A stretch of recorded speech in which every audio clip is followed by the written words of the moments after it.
A história da Greyhound, além do transporte nas décadas de 1960 e 1970.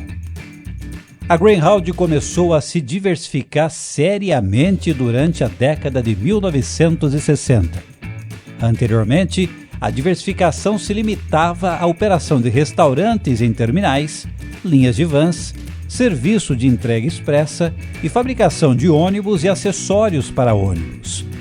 Todas as expansões originais da Greyhound estavam ligadas ao seu negócio principal, ou seja, transporte interurbano.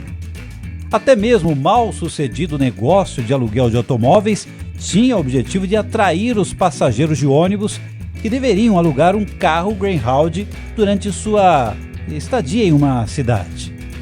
Depois de 1962, no entanto, a Greyhound começou a se diversificar em negócios não relacionados a transporte. Em 1962, a Greyhound comprou a Butt Leasing e logo se tornou a maior empresa de leasing industrial do mundo. E entre os itens oferecidos para locação estavam computadores, locomotivas e aviões a jato. Em 1966, uma empresa separada da leasing de computadores foi formada. Além disso, uma empresa de ordens de pagamento, a Traveler Express, e uma seguradora, a General Fire, foram adicionadas à lista de compras da Greyhound em 1965.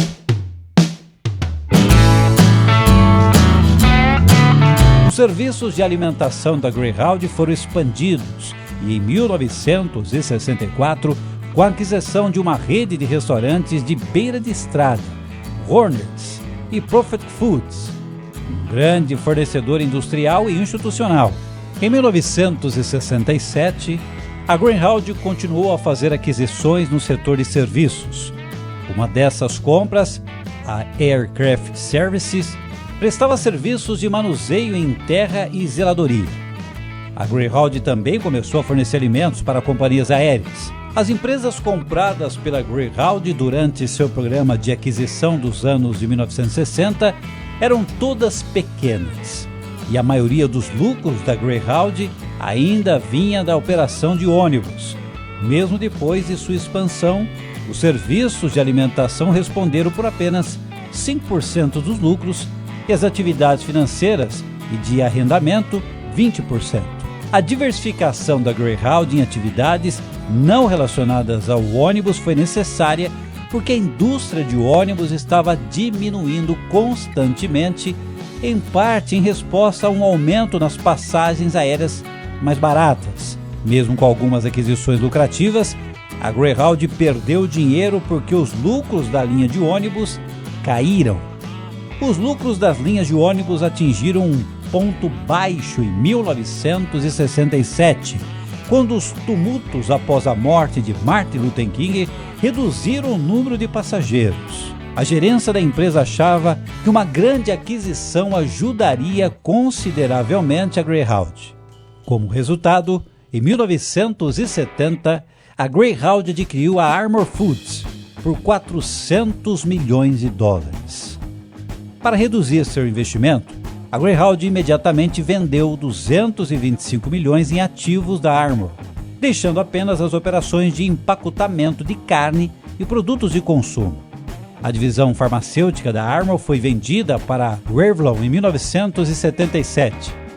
Apesar de alguns problemas com o negócio de frigoríficos de baixa margem, as duas divisões restantes geraram uma receita líquida de $25 milhões em um investimento que havia sido reduzido para $100 milhões.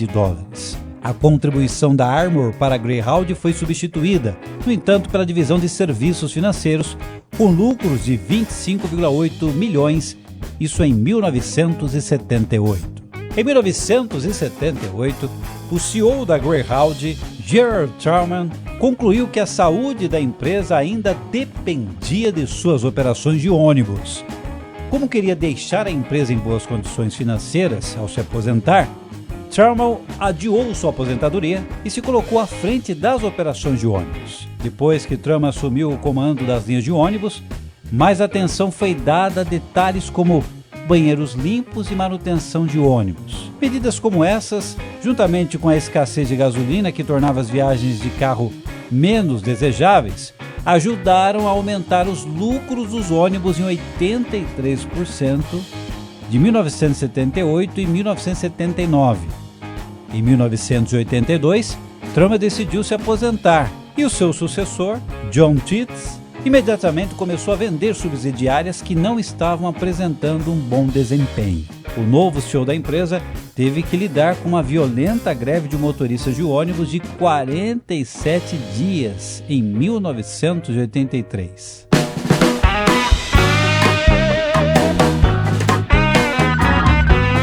Nesse período, chegou a desregulamentação do sistema de transporte dos Estados Unidos, que levou as passagens aéreas a ficarem mais baratas e também a redução significativa no número de passageiros de ônibus.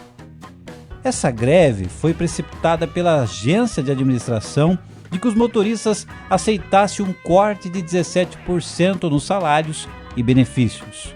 Depois de uma árdua série de reuniões e negociação, os motoristas foram forçados a aceitar uma redução salarial de 15%.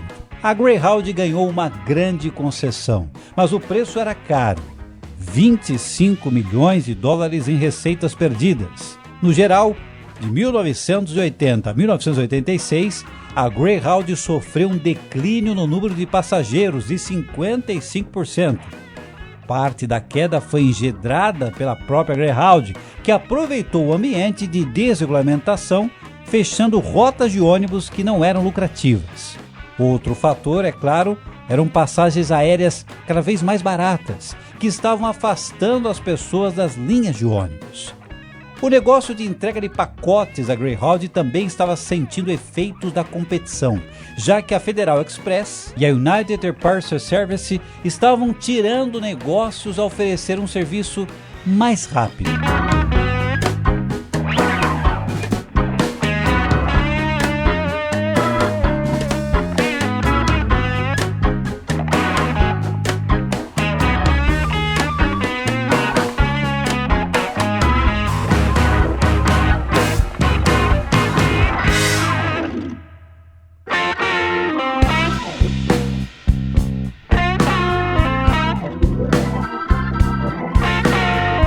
Final da década de 1980 e início da década de 1990. Falência. Em março de 1987, um grupo de investimento com sede em Dallas, liderado por Fred Curry, comprou a linha de ônibus em dificuldades da Greyhound Corporation por meio de uma aquisição alavancada de 350 milhões de dólares. As operações de ônibus foram renomeadas para Greyhound Lines, cuja sede foi transferida para Dallas. Curry atuou como presidente e CEO da empresa.